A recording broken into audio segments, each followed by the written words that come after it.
नमस्कार, मी अतिशय स्वागत आहे तुमचं अलिबाग मूळ मतदारसंघातील बातम्या विशेष कार्यक्रमामध्ये। मित्रांनो, तुम्ही विशेष टायटल वाचत असेल की भारतीय जनता पार्टीचे दक्षिण रायगडचे जिल्हा उपाध्यक्ष दिलीप भोईर उर्फ छोटम शेठ तथा अलिबाग मुरुडचे 192 अलिबाग मुरुडचे निवडणूक प्रमुख छोटम शेठ हे भारतीय जनता पार्टीतून राजीनामा देणार नाहीत, ह्या अफवा आहेत। मित्रांनो, 2-3 दिवसापूर्वी एक कुर्डूस येथे मेळावा झाला शिवसेनेचा आणि त्या मेळाव्यामध्ये शिवसेनेचे शिंदे गटाचे जिल्हा प्रमुख राजा केनी यांनी एक विधान केलेलं होतं की 2 दिवसांमध्ये दिलीप भोईर उर्फ छोटम शेठ यांची भाजपामधून हकालपट्टी होईल। मित्रांनो, तसं काही झालं नाही आहे अजूनपर्यंत, त्या गोष्टीला 2 दिवस होऊन गेलेले आहेत।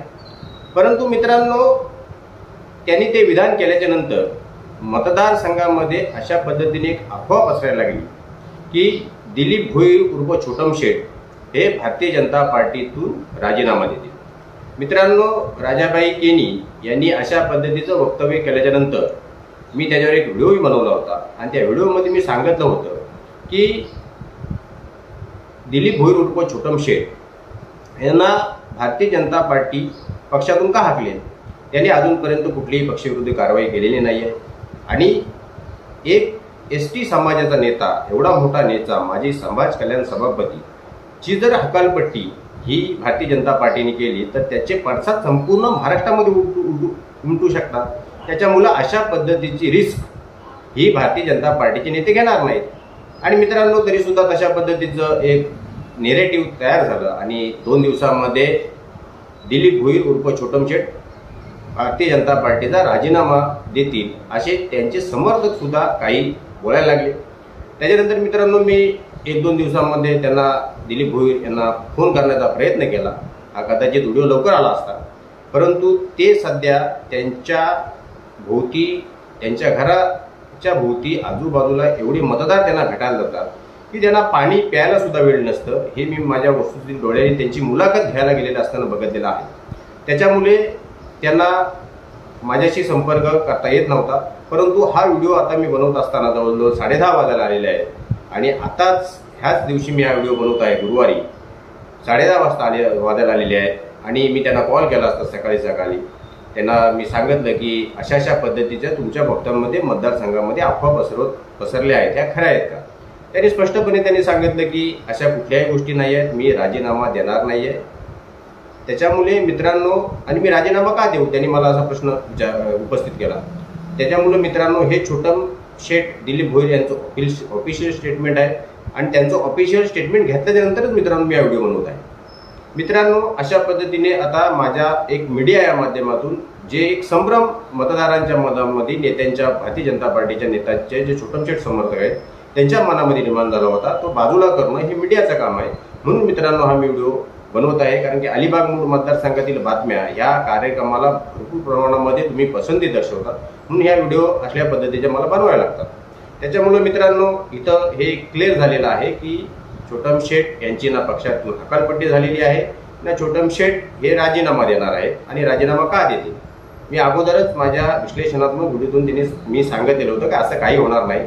पण तरी सुद्धा लोकांच्या मनामध्ये ह्या गोष्टी बिंबवत असतात आणि जोपर्यंत मीडिया म्हणून आपण एखादा नेत्याचं ऑफिशियल स्टेटमेंट मीडियाच्या माध्यमातून सांगत नाही तोपर्यंत त्याला पूर्णविराम बसत नाही।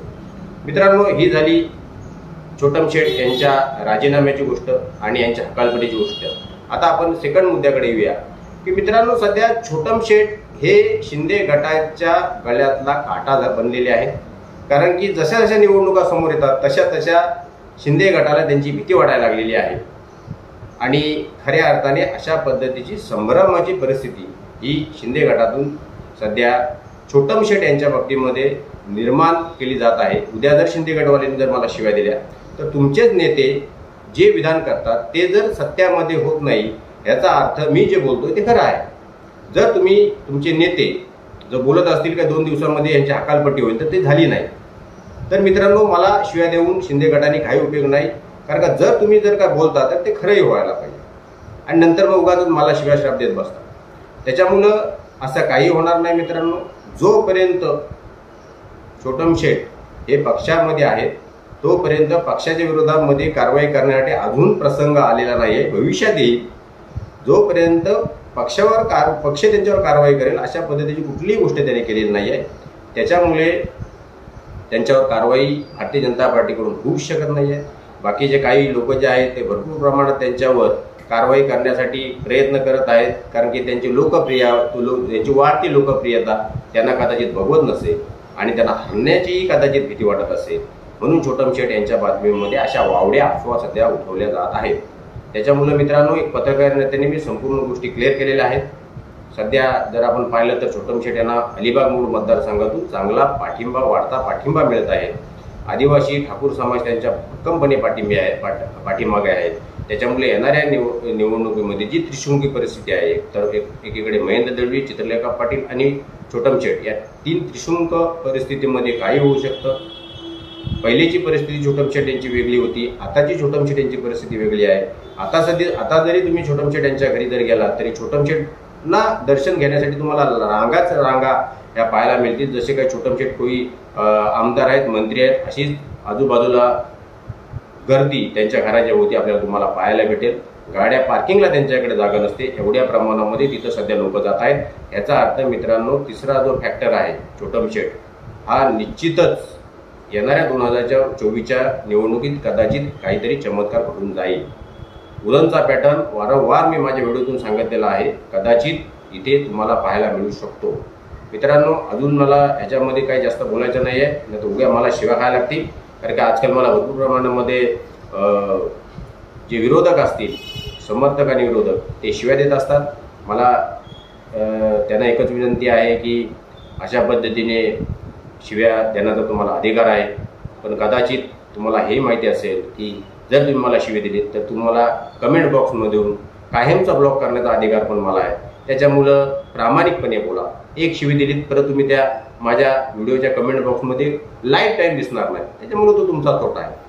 मी कमेंट बॉक्स ह्यासाठी चालू ठेवलेला आहे की जेणेकरून जर मला माझ्या माध्यमातून एखाद्याला गरीबाला किंवा एखाद्या गरजूला जर माझी मदत पाहिजे असेल तर तो मला मेसेज करू शकतो.